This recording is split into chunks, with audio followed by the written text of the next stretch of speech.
When somebody asks me, what do you do for a living? And I tell them that I'm a musician, a lot of times they ask, well, what's your real job?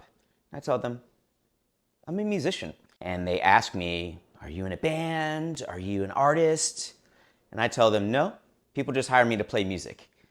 And I found that a lot of people, musicians included, sometimes have a hard time wrapping their head around this concept. So this weekend, I'm going to show you a big part of how I make money, and that is playing one-offs. You play one gig, and then you go back home. So this weekend, I'm traveling to Augusta, Georgia to play a one-off with a band and an artist I've never met or played with before. But here's the rub. The artist is in Savannah, Georgia, which is about 8 hours away from Nashville. Bassist and guitarist, they're here in Nashville, and we are supposed to leave tonight, but we're going to go tomorrow morning, and we still don't have a way to get there because we need to have a van to transport all the gear. And I have no idea who's driving, how we're getting there, what time we're leaving.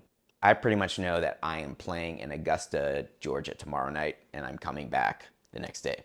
And for a lot of people, this has stressed them out, and I'm not going to lie. It's a little bit stressful to me right now as well. But this is part of the game of playing music and climbing up the ladder. So come along with me this weekend as I show you what a typical weekend is playing a one-off. And when I say typical, there really are no typical weekends because a lot of times it's just like, well, let's see what happens.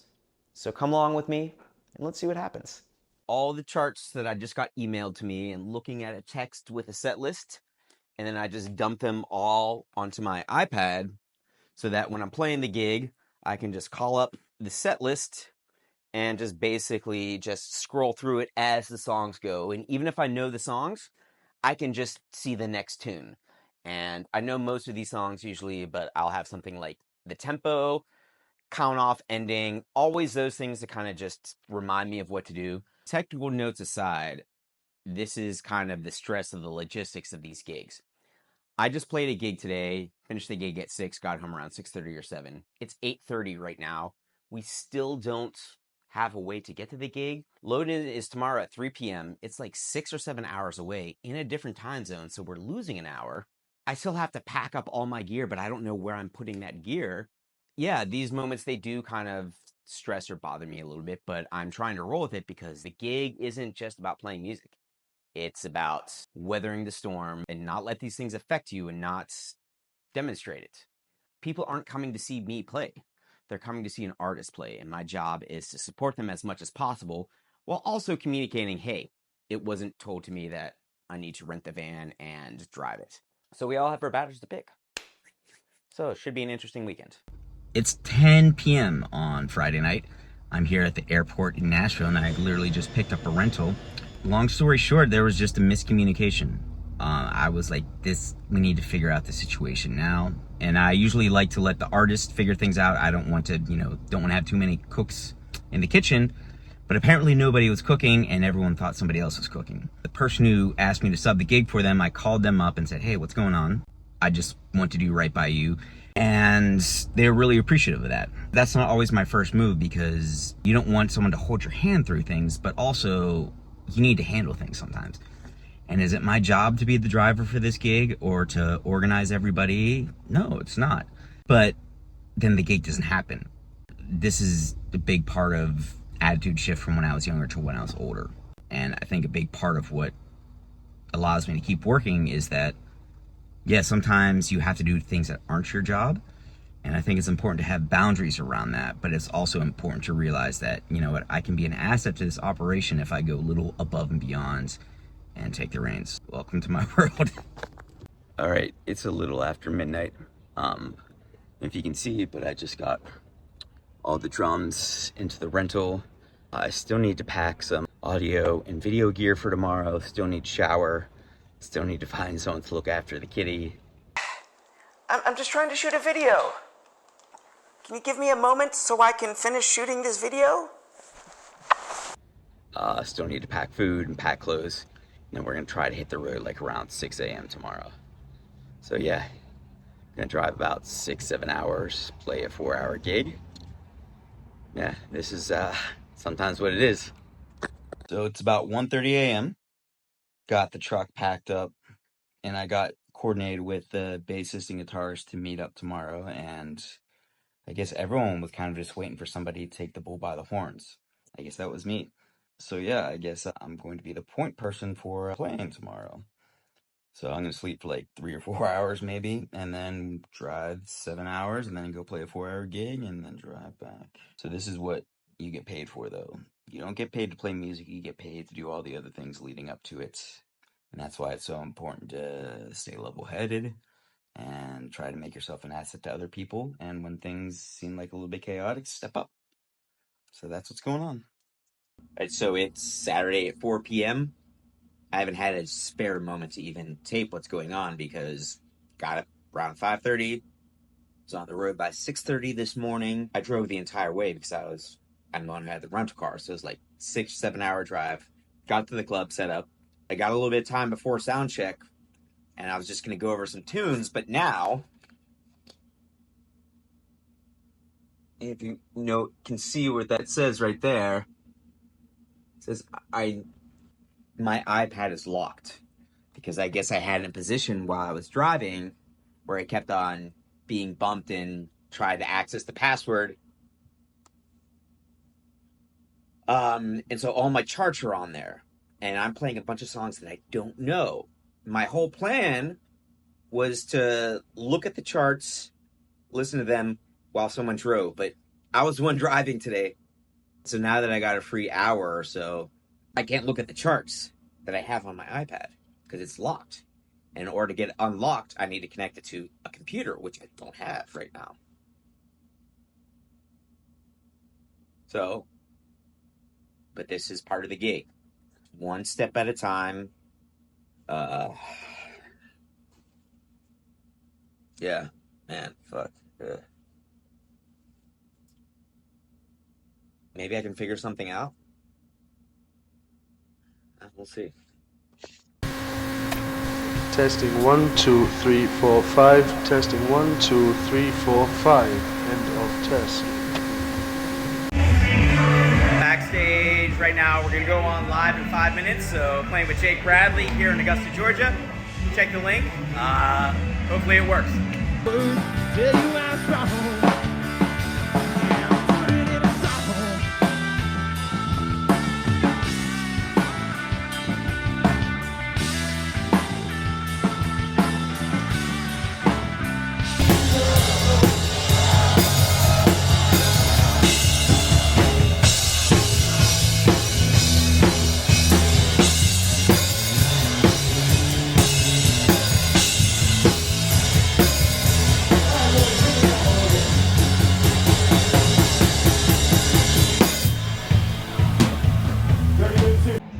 It's close to midnight right now. Just finished playing. Now I just need to pack up, and there's just a huge packed crowd trying to like break down gear through that. Pack it up, get it in the van, go back to the hotel, maybe be back in bed by like 2 or 3. Ugh.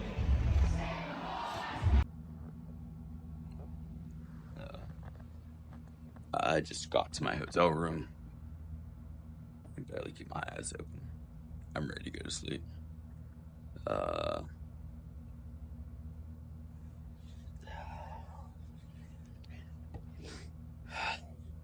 talk in the morning. It's just been a long ass day. I've been up for nearly 24 hours. It's Sunday night, about 10 p.m. I just dropped off the rental vehicle and got back to my place. And usually when I shoot, I'll at least wash my face, maybe be presentable, maybe be behind more of a musical backdrop, but I want to do it this way and just kind of show you what getting home from a weekend on the road looks like from just doing a one-off. What I look like right now is very much how I feel. Is it like you're exhausted, you just want to take a shower, you want to get everything reorganized in your place and all your instruments put away? And that's very much what we get paid to do. It's not to play the music, it's to travel and put up with all the variables. So this weekend, I think I played a total of maybe 90 minutes, maybe 2 hours, but so much of my work was focused on just getting to the gig. And as you can see on Friday night, there was all these variables and it was very much like a fire drill. We didn't know who was driving and there was a little bit of a communication breakdown.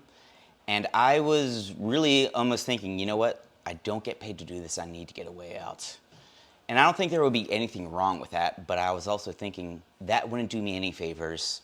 So much about this business is about building relationships and really leaning into experiences. And quite honestly, the experience this weekend, after that fire drill of just getting to the gig, it was actually really enjoyable. The guys I was traveling with, they were great. They were really cool, really chill, really team players. And we met up with the artist in Georgia. He was great. We had dinner together and he bought us dinner and he treats his musicians so well. And he says, I like to, there goes that light. So as I was saying before that light went out, he treated the musicians really well and he took us out to dinner. And before the show, he sat down and he was explaining that he likes to be at the show early, hang out a little bit, make sure everybody's comfortable, spend a little bit extra to make sure everyone has a good time. And so anything that could go wrong before the show did go wrong. I didn't have access to my charts because my iPad accidentally got locked out. I couldn't even really listen to the music that much or work on the charts because I was the one who had to get the vehicle last minute. I was the one who had to do the driving, kind of rally the troops. And that was pretty taxing. And that's not me complaining at all because the artist I was working with, Jake, he really put out an effort to make sure everyone's having a good time. And I think his MO is like, let's just have fun, let's vibe. And you don't have to be perfect spot on. We weren't perfect spot on last night. And there was, some rough moments. But my whole thing was like, I'm just gonna keep driving through it, I'm just gonna have fun. And you know what? I did have fun. Like, I genuinely enjoyed playing with those guys, sharing space with them, sharing a stage with them. And that club was packed and everybody had a good time. And sometimes I think that it's okay for musicians to have a good time. It's okay for us to have fun on stage.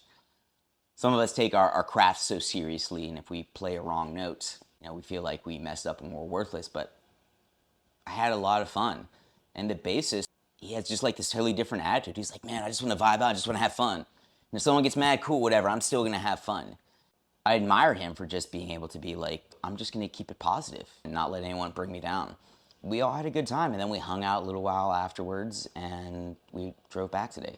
That's a typical one-off weekend. Typical meaning that nothing is typical. There's always going to be some kind of variables. Sometimes you get pleasantly surprised. Sometimes you get an unexpected, unwelcome surprise. Sometimes you get both of those. But here are the key takeaways I want to leave other musicians with. Number one, music was about 5 to 10% of the weekend, if that. I could have played every note perfectly on stage. But if I wasn't the one who was proactive and stepped up and found a way to get us there, it wouldn't have happened. If I took on the attitude, well, hey, you hired me to play drums, not to be a tour manager, that would not have happened. So sometimes you have to flex a little bit. And you know what? There are people that will take advantage of it. And this time around, I felt like I was accommodated, taken care of for my efforts. I was rewarded pleasantly, and I'm really grateful and thankful for that. But music's just a small percentage of it. The key thing is to really find a way to just make things happen. And on that note, two, this is a relationship business, and I say this so many times. And one thing that prevented me from backing out of this gig when there was all this chaos was the guy who hired me as his sub seemed like a really good, well-intentioned guy, someone I wanted to build a relationship with. And I wanted to respect him, offer him the respect that he showed me with hiring me with probably never having been at one of my gigs. Keeping a good relationship with other drummers or other people in your instrument, super important because those are often the first people to call you for a gig. But also, I wouldn't have gotten the chance to build relationships with 3 brand new people. And those people can maybe connect me to another gig that connects me to another thing. It's really just like pieces of a connecting puzzle. Was some of this weekend stressful? Absolutely. But I had the chance to make some great new relationships. And the last thing I want to say is 3, it's okay to have fun. And this weekend taught me the importance of having fun, of creating a good vibe, of how it makes so much of a difference. I've done some of these gigs where you're on the road and it's work and it's grueling. This weekend was work and it was grueling at points, but I had so much fun. I woke up this morning and I thought, man, I had fun last night. I'm not stressed out. I could have slept a little while longer, but the experience of enjoying the people you're with and enjoying your experience and just leaning into it and not getting worked up about the little things, it can really pay off. Right now, I'm exhausted, yes, but I had a good weekend. And this is the reality of the business. Some weekends are going to be fun, some weekends are going to be crazy, some weekends are going to be low key, but it's work.